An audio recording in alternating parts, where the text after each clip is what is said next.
In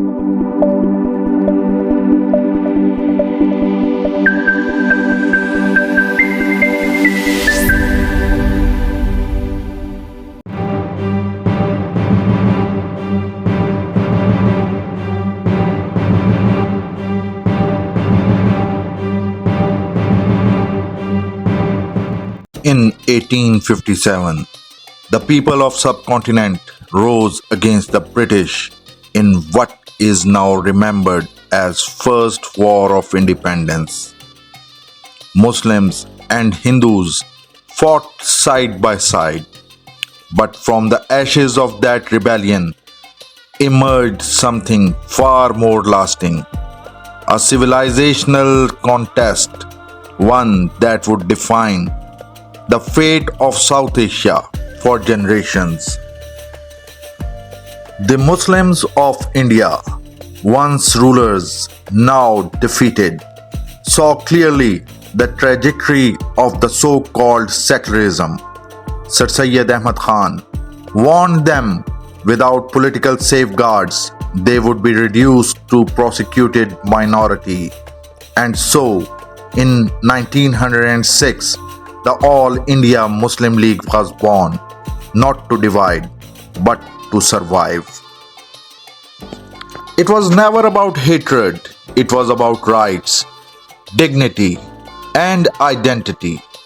But the Hindu majoritism refused to compromise, and in 1947, two nations emerged, Pakistan and India. One, a Hindu majority state that promised secularism but harbored resentment. The other, a Muslim homeland born in trauma and faith. Fast forward to today, India under Narendra Modi has shed even the pretense of secularism. The ideology of Hindutva, once confined to fringe mobs, now rules India. Muslims are lynched in broad daylight. The architects of Gujarat massacre holds the highest offices. And Pakistan, always an ideological antithesis, is the primary target. Dr. Muhammad Shoaib, a prominent scholar in security studies, explains this shift. He calls it political parties' strategic culture, a groundbreaking idea that extends strategic thinking beyond militaries to political ideologies. According to him, the BJP worldview is civilizational, rigid and majoritarian, rooted in supremacist Hindutva imagination.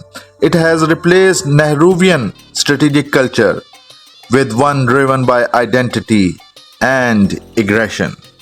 Since Modi took power in 2014, India has spent billions to craft narrative. India is the victim, Pakistan is the villain. This propaganda justifies their support to insurgents in Balochistan, Khyber Pakhtunkhwa. The goal is simple: to destabilize Pakistan while appearing as a rising democratic power to the West.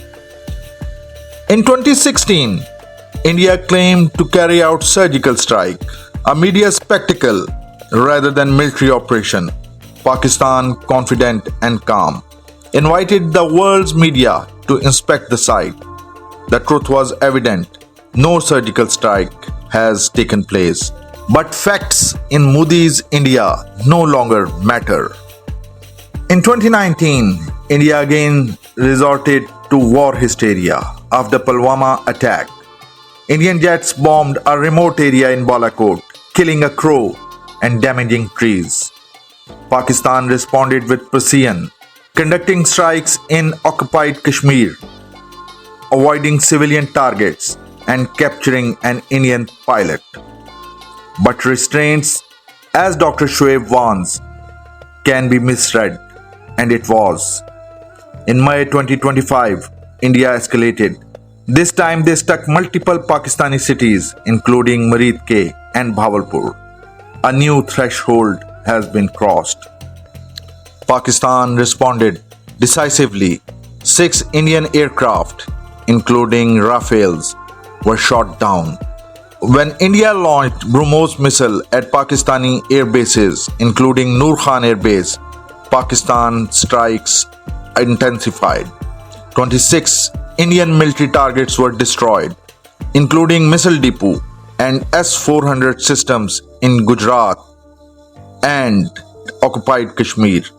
Faced with escalating losses, Modi sought American intervention. A ceasefire was brokered, but the balance has shifted. The lesson is stark. In South Asia, deterrence required punishment. Without the credible threat and use of force, misperceptions grow, and misperceptions between nuclear states are catastrophic. Since 1885, the struggle has never truly been about land or lines on the map. It is a contest between two civilizational identities, one inclusive and other supremacist. One born to preserve faith and dignity, and other drunk on the myth of cultural superiority. Pakistan was a necessity, foiled in fire of injustice, and tested by the arrogance of the majority. And as history continues its long march, it is not the loudest or the most powerful who endure. It is the just, the resilient and the aware. अगर आपको हमारा काम पसंद आया है तो video को like कीजिए, चैनल को सब्सक्राइब कीजिए, कमेंट करके अपना फीडबैक दीजिए और अपने दोस्तों के साथ वीडियो लिंक को शेयर कीजिए।